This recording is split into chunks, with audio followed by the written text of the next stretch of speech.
Hi there! Here, we turn psychology books into clear, thoughtful audio journeys so you can understand the mind one idea at a time. Feel free to subscribe for more. Let's dive in together. Welcome to The Debate. Today, we're immersing ourselves in the foundational concepts of Carl Jung's seminal work, Man and His Symbols. This text, which was actually conceived in the final months of Jung's life, forces us to confront this really profound tension that defines the human condition. It is the friction between modern man's rational, highly developed conscious mind and the primitive, immensely powerful, and deeply symbolic realm of the unconscious. And it is a deeply fascinating tension to unpack, I have to say. Exactly. The central question we are evaluating today really gets to the heart of how we view ourselves. Is the collective unconscious, complete with its archaic symbols and archetypes like the shadow and the anima, a powerful, undeniable reality that modern man ignores at his own peril? Or conversely, is it an unscientific concept that needlessly mystifies the rational mind with archaic superstitions? I will be defending Jung's perspective here. I'll be arguing that our dreams and deeply ingrained symbols prove the unconscious mind is an autonomous, undeniably real force. It's a force we absolutely must integrate if we want to achieve any kind of psychological wholeness. Right, and I will be representing a more skeptical, strictly rationalist view of modern psychology. I intend to challenge the empirical reality of Jung's archetypes and really question the necessity of reverting to ancient mythological frameworks just to understand the mechanics of the human mind. My position is that the conscious mind, guided by reason, cognitive science, and objective evidence, is humanity's greatest achievement. We should be incredibly wary of elevating unscientific, subjective phenomena to the status of a universal reality. Let me begin by establishing the framework of Jung's argument, because I believe it is urgently relevant today. Modern man likes to believe that he is the absolute master of his soul. We think we operate on pure logic, efficiency, and conscious control. We certainly strive to, yes. Right, but Jung astutely points out the cost of that striving. By stripping our ideas of their emotional energy and severing our connection to the primitive, instinctive strata of our psyche, modern man has become dangerously fragmented. We are, to use Jung's exact phrasing, dissociated like a neurotic. And this isn't just a theoretical clinical observation. It manifests in our geopolitical reality. You're referring to the Iron Curtain analogy in the text. Precisely. Jung uses the Iron Curtain as a powerful symbolic line of division that perfectly reflects this neurotic split in the global psyche.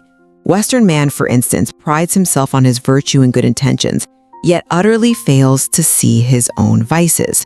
Those vices are then thrown back in his face by the opposing world. Because we refuse to acknowledge the deep autonomous forces of our unconscious, we end up possessed by powers completely beyond our control. But possessed is a very strong word. It is. But look at the evidence. Our supposed rationality masks a profound restlessness, a series of vague apprehensions, and an insatiable need for modern crutches, pills, alcohol, tobacco, and just constant distraction. The conscious mind simply cannot thrive if it cuts off its own roots. Our deeply ingrained symbols prove that the unconscious is an active, living force that is constantly trying to correct this imbalance. I look at this from a totally different scientific baseline. I don't see the unconscious as this mystical wellspring of profound, ancient wisdom. The perspective I am defending views the unconscious essentially as an appendix of consciousness. To use a more picturesque, accessible analogy, it functions as a sort of mental trash can that simply collects the leftover scraps and refuse of the daily conscious mind. A trash can? That is quite the reduction. It's a biological reality. Those who live entirely in the world of the conscious correctly bind themselves by the infallible laws of conscious, formal life. They rely on the rigorous, objective logic of the algebraic equation rather than trying to decipher the human condition through the hazy lens of dreams. The text itself acknowledges that dreams are often flimsy, evasive, unreliable, vague, and uncertain fantasies. Jung acknowledges that they appear that way to the untrained, rationalist eye. But building a comprehensive psychological paradigm on such shifting sands is highly problematic. You're taking subjective experiences that change entirely depending on the mood or age of the subject, and trying to build a universal law out of them. Furthermore, the core of Jung's theory relies on the concept of the archetype. This is the assumption that mythological representations and ancient symbols are somehow biologically inherited. From a rigorous scientific standpoint, it is absurd to assume that highly variable mythological imagery could be passed down through genetics. This concept lacks the conceptual clarity and empirical proof required by modern science. It drifts away from cognitive science and right back into the realm of mere superstition. But when you talk about relying on algebraic equations over flimsy fantasies, you're really dismissing the very thing Jung saw as the ultimate Rosetta Stone. This brings us to the nature of dreams and what Freud originally termed archaic remnants. Jung argued that we must look at dreams not as useless refuse, but as the most universally accessible source for the investigation of man's symbol-making faculty. I'm sorry, but I just don't buy that. Let me tell you why. When we look at the actual content of most dreams, what are we really looking at?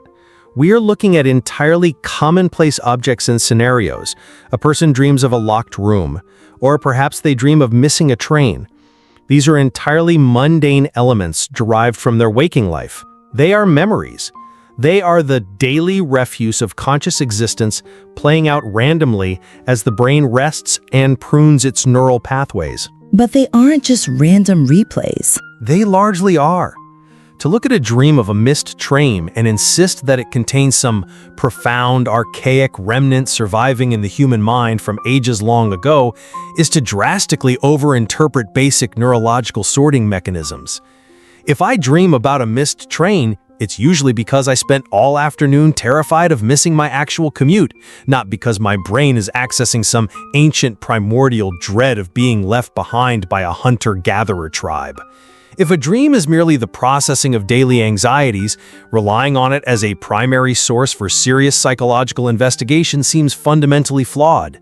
Science requires observable, replicable data. I completely understand the desire for observable data, but I would argue you are fundamentally misinterpreting the function of the dream. Jung explicitly theorized what he called the compensating function of dreams.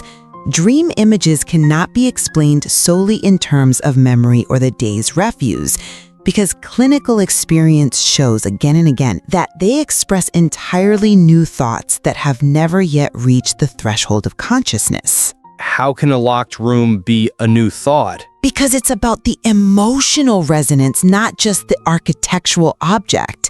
They aren't just filing away old data. They are actively producing new material to correct a psychic imbalance. Let's take your mundane objects, the locked room or the missed train. Yes, they are commonplace. Yet, these commonplace objects can assume such immense, disproportionate psychic energy in a dream that we may awake seriously disturbed, sweating, completely dysregulated. Why? Because the brain's amygdala is active during REM sleep. But why attach that specific emotional terror to a train? Because these subliminal aspects are the almost invisible roots of our conscious thoughts. In our waking life, we have stripped our ideas of their emotional energy. We show conventional reactions. If we miss a train in real life, we might be annoyed, but it doesn't shatter our psyche. Things don't make a deep impression on us anymore. Dream language, however, utilizes symbols that carry so much psychic energy that we are absolutely forced to pay attention to them. So the dream is trying to force us to look at something we are ignoring? Exactly. Think of a highly arrogant person who constantly dreams of being utterly helpless or naked in public. The dream is compensating for their conscious one-sidedness. These symbols act as a vital bridge, a natural psychic phenomenon that transmits spontaneous impulses to consciousness in an attempt to correct our psychological imbalances. That's a compelling argument, but have you considered the incredibly precarious leap required to go from acknowledging that dreams carry emotional weight to positing the reality of specific, universal archetypes? Precarious how? Well, It is one thing to say a dream of a locked room evokes anxiety because it relates to a personal, subconscious fear of feeling trapped in a job or a relationship. I think any modern cognitive behavioral therapist would agree with that. It is quite another to claim the existence of autonomous, inherited entities within the mind, such as the anima, the animus, or the shadow. You see those as mythological overlays. Completely. These concepts feel like conscious, mythological representations overlaid onto basic human behavior. Science requires a precise, less mythological framework. If we are to take this theory seriously, you have to explain the actual mechanics of these archetypes.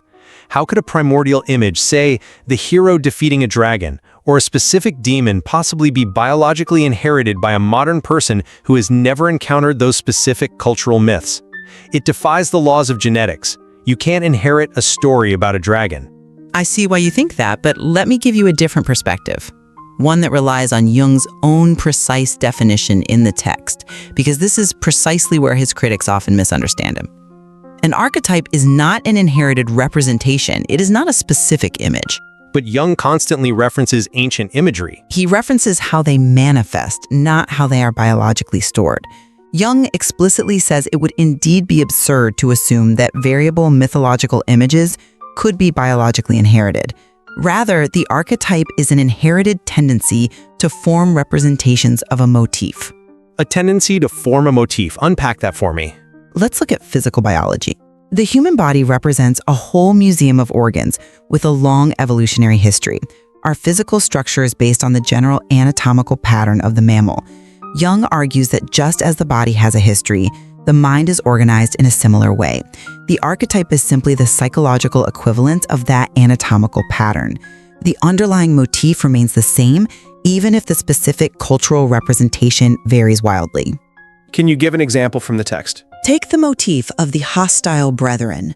You see it in Cain and Abel, you see it in Romulus and Remus, and you see it in countless indigenous myths. Humans don't inherit the names Cain and Abel. They inherit the psychological evolutionary tendency to grapple with the profound tension of sibling rivalry and the dark side of kinship. But even if we accept this biological tendency, the application of it in Jungian analysis seems to rely heavily on personifying these tendencies into almost mystical beings. It still feels unscientific. It is not mystification. It is naming a very specific psychic function that we otherwise have no language for. Let's take the anima, the female element in the male unconscious. Jung describes its positive function brilliantly. The concept of the inner radio? Yes, when a man's pure, logical mind hits a wall, when he is completely incapable of discerning facts hidden in his unconscious because his algebra won't solve an emotional problem, the anima acts as an inner radio. It tunes into a specific wavelength that excludes the logical static and irrelevancies. It allows the voice of what Jung calls the great man to be heard, bringing the mind in tune with profound inner values. And what about the shadow? The shadow is even more observable. It is the dark side of our nature. If a person or a society refuses to recognize their shadow, they lay themselves open to mental and moral infection. Go back to the Cold War example. The communist world and the Western world both projected their unrecognized shadows onto each other. We saw all of our own greed and cruelty reflected in the enemy, and they saw theirs in us. These aren't just myths. They are observable psychological mechanisms that dictate human behavior when conscious control fails. I come at it from a different way. What you are describing as a failure of conscious control, I see as a temporary lapse in what is ultimately a highly successful civilizing process. A successful process, even with the sheer scale of modern neurosis? Yes, because look at the alternative. Primitive man was indeed governed entirely by his instincts and by what he perceived as spirits or demons. Every rustle in the bushes was a numinous symbol. Every storm was an angry god. But the trajectory of human history is the story of learning to control those instincts. In this civilizing process, we have increasingly divided our consciousness from those deeper instinctive strata, which Jung calls a tragic dissociation. And I am arguing that it is not necessarily a tragedy, it is the prerequisite for modern civilization. The general undervaluation of the so-called human soul by scientific rationalism exists for a very good reason. Science demands objective, empirical reality. When we start viewing the world through a lens of spirit and matter, or talking about an inner radio tuning into the great man, we are regressing. Regressing to what? We are reopening the door to the very superstitions that once kept humanity in the dark. Acknowledging that the mind is complex doesn't mean we must surrender to a paradigm that frames our inner life as a battleground of autonomous demons and ancient gods. The rationalist view is that we should continue the work of the Enlightenment, bringing these shadowy impulses into the light of reason, categorizing them as cognitive biases or neurological misfires, and moving forward. I'm not convinced by that line of reasoning because it stems from a remarkably arrogant and one-sided view of human nature. You speak of science as if it operates in a vacuum of pure objectivity. But as the text notes, modern man is a curious mixture. How so? Skepticism and scientific conviction exist side by side with blind ignorance, outdated habits of thought, and obstinate misinterpretations. Look at how people behave today. We are supposedly the most rational society in history, yet people worship political ideologies with the exact same blind zealotry that primitive man used to worship sun gods. I don't disagree that cognitive biases exist. But it's more than a bias. You dismiss the psyche because it doesn't offer the infallible logic of an algebraic equation. But the unconscious psyche is a natural phenomenon. It is as neutral as nature herself. To refuse to study the symbol-producing function of the mind just because it isn't strictly rational is unscientific in its own right. We spend all our energy investigating the outer world of nature, yet we completely despise and mistrust our greatest instrument, the psyche itself. It is not that rationalists despise the psyche. It is that we demand rigorous tools to evaluate it. If we cannot measure it, if its expressions are as highly variable and deeply subjective as a dream that changes meaning depending entirely on whether the dreamer is young or old, then it falls outside the bounds of objective truth. But even your reliance on the absolute certainty of the physical sciences is outdated. Outdated? The physical sciences are the bedrock of modern progress. The text draws a direct and fascinating comparison to modern physics to counter this exact rationalist arrogance. Jung brings up Heisenberg's principle of indeterminacy. This principle firmly closed the door on the delusion that we can comprehend an absolute deterministic physical reality. Jung's use of quantum mechanics is an interesting philosophical leap. It's a necessary one. If the hardest of the hard sciences has accepted that there are fundamental limits to objective measurement, that the very act of observing a particle changes its trajectory, that there are profound paradoxes in the space-time continuum, then the strict rationalist rejection of the unconscious simply because it contains paradoxes is deeply hypocritical. You're equating the measurement of subatomic particles to interpreting a dream about a locked door. I'm equating the limits of human observation.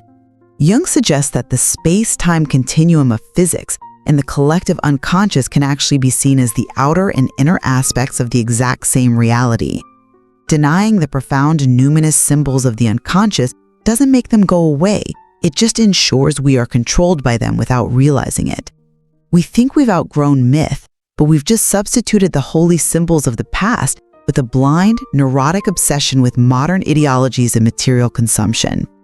That is certainly a profound way to frame the limitations of modern science, and I will readily concede that the human mind contains incredibly complex, unexplored depths. We are nowhere near a complete map of human cognition. So where does that leave your rationalist stance? Summarizing my position in light of our discussion, I must maintain that the frameworks we use to explore those unexplored depths matter immensely. While Jung's observations about the fragmentation and neurosis of modern man offer a deeply compelling critique of contemporary society, the solution simply cannot be a retreat into archaic symbolism. Even if those symbols are the only language the unconscious speaks. Framing our psychological struggles through the lens of myths, autonomous inner entities, and inherited archetypal tendencies risks obscuring the precise physiological and cognitive realities of the brain.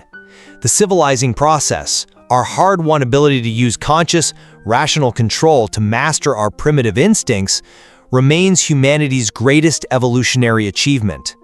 We should strive to illuminate the dark corners of the mind with the bright, clarifying light of scientific rationalism, rather than leaning into the shadowy, evasive language of dreams and ancient mythology. And to summarize my stance, I would argue that your bright light of scientific rationalism is precisely what is casting such a dark and dangerous shadow over modern society. A consequence of the light, I suppose. But a fatal one if ignored. The conscious mind simply cannot maintain its health or its mastery if it violently severs itself from its primitive, instinctual foundations. We are not purely algebraic creatures. We are biological, deeply historical beings, and our psyche carries the immense weight of that history. The dreams and symbols produced by the unconscious are not random neurological refuse. They are vital, highly meaningful communications that actively attempt to correct our dangerous modern one-sidedness. So we must listen to the inner radio? We have to. Acknowledging the powerful, autonomous forces of the collective unconscious and actually learning to respect the numinous symbols it produces is not a regression to superstition. It is the only viable way for modern man to achieve true psychological integration and avoid the neurotic dissociation that threatens to tear our world apart. Well, despite our fundamentally different frameworks, it seems we easily find a point of convergence in our mutual agreement that the human psyche is immensely complex. Furthermore, we clearly agree that modern society is indeed suffering from a profound rift between our natural instincts and our highly developed, hyper-rational minds. Absolutely. The tension is undeniable. The core disagreement remains whether that rift is a technical problem to be solved by better, more rigorous cognitive science, or a spiritual wound to be healed through the embrace of archetypal meaning. Exactly. It is a debate about which paradigm best serves the totality of the human experience. I highly suggest that our listeners dive into the source material themselves, as there is so much more to explore in Man and His Symbols.